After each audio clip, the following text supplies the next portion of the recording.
Hello, dear friends. Welcome back to another episode of Felix and Virginia.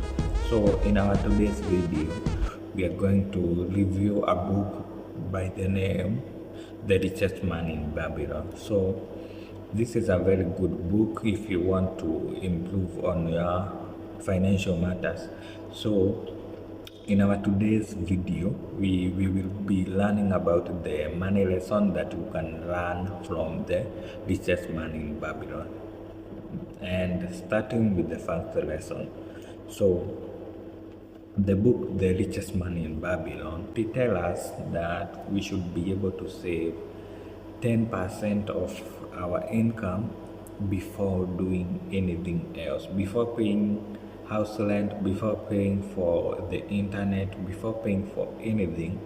You are supposed to save 10% of your income, or you can save any percentage, but the first thing to do when money comes into your estate is to set a certain amount that goes to your saving account.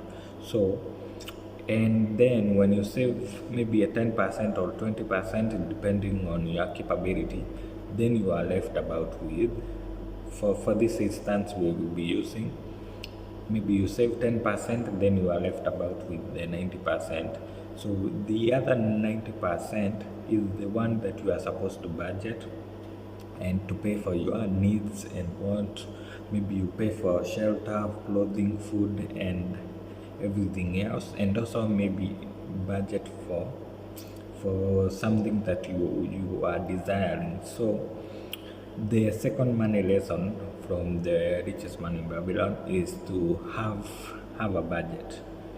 So now we have saved 10%, now we have 90%. This 90% is the one that we are supposed to have, that we will fulfill our needs and desires. So, and to have a budget, I was researching further about this budgeting thing, and I came across the 50-30-10 rule of budgeting, and there are many. We also have 70-30, 70-20-10% rule. So what I mean by 50-30-20 rule is you set aside 50% of your income goes to your needs, then 30% goes to your wants, and then 20% goes to your saving, investment, and loan repayment. And I will do a separate video on 50-30-20 rule, or the budgeting ratio. So once we have this budgeting ratio, and our budgeting ratio will help us to separate the needs. So you will have a list of needs, the things like house rent, clothes, food, the things that you can definitely live without, water, electricity, and all those sort of things.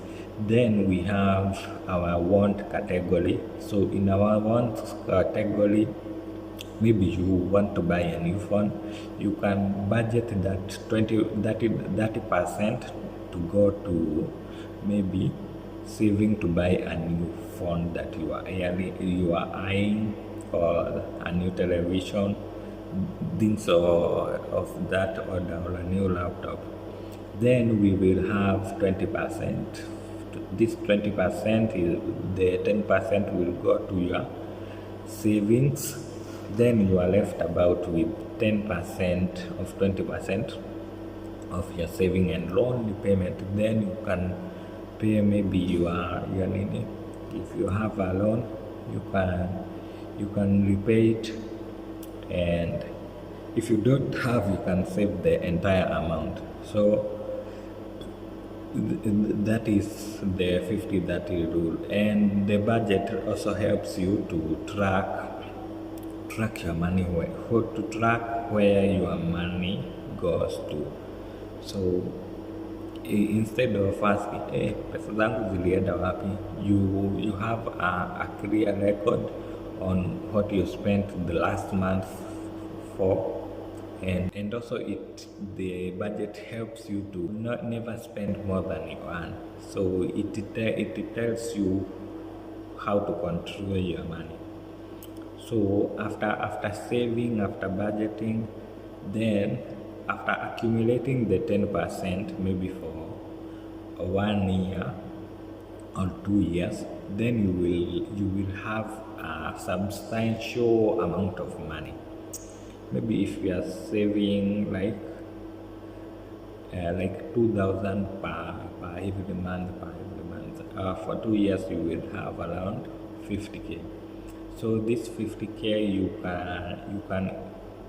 you can search for an opportunity to invest, and that is the third money lesson from the richest man in Babylon.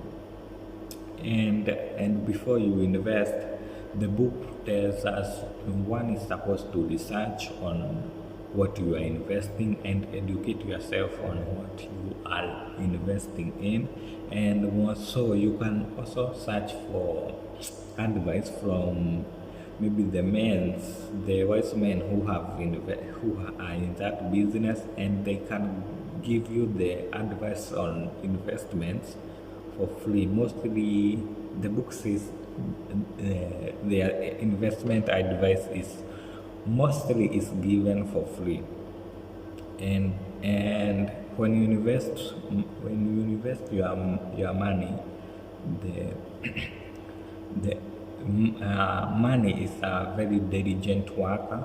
It will work for you, and when ikishazaana, when you get profit from your investment, you can also plow back your profit, and also it will continue to work for you. But also the books warns us, if you invest without having knowledge, most probably you will lose your money. So the money lesson is invest your money, and also invest it wisely by learning about the investments and researching about the investments. So that is the third money lesson. And also the book encourages us to own our home. So in Kikuyu culture, when someone have a home where he can go back every evening, he feels fulfilled. That's why you see many Kikuyu people trying to search for a plot of land, hata kama ni ndogo aje. But I'm saying this because I'm a Kikuyu and I'm biased toward Kikuyu culture, but every human being's desire to have a home where he can go back every night and have to sleep peacefully without being disturbed because of rent repayments. So, and also when the book also advises, if you own a home, it's better to grow your own food, so that you can also reduce many food expenses when you grow some of your own foods. And also I think also the book it's like an advice for men.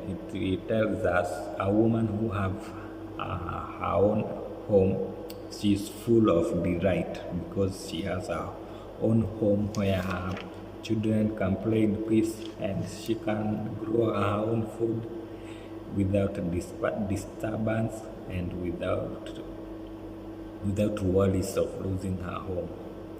And the other money lesson we learn from the book is one is supposed to increase his ability to earn money, and in order to increase his ability to earn money, he is required to study and become more skillful and have many skills that he can trade his skills to other human beings, and maybe also learn about his investments. And as we say, knowledge is power. When you learn, you become a new person. And when you, if you want to, if you increase your skill, maybe also your earning power also increases. So adult learning is very encouraged in this book, because education is like ocean. It has no end, and you can't stop learning. You will continue to learn every day and every day. So the book help us to solve various problems, because in my growing up, we were never taught about money, and many people I think in the world don't have the financial literacy. They are not very financially literate, and the books gives you a lot of knowledge. When you start practicing it, you see various changes. So I have read this book, I think, 3 times, and it is well written in a form of story, so you will not get bored if you learn it. And also, in this part of Africa, money is people have a stereotype about money. They say money is evil, but money is just a tool, and money just projects your character. Whether you are good, it will project your goodness. If you are bad, it will project your badness to people. So money is just a tool, and we just use it as the way you can use any other tool. And I think that is the end of our today's video. If you learned something new, you can drop a comment down below, and also watch our next video here. The YouTube algorithm thinks you will like it, and I will also link our business playlist. You can watch various business topic we talk about. So until next time, bye.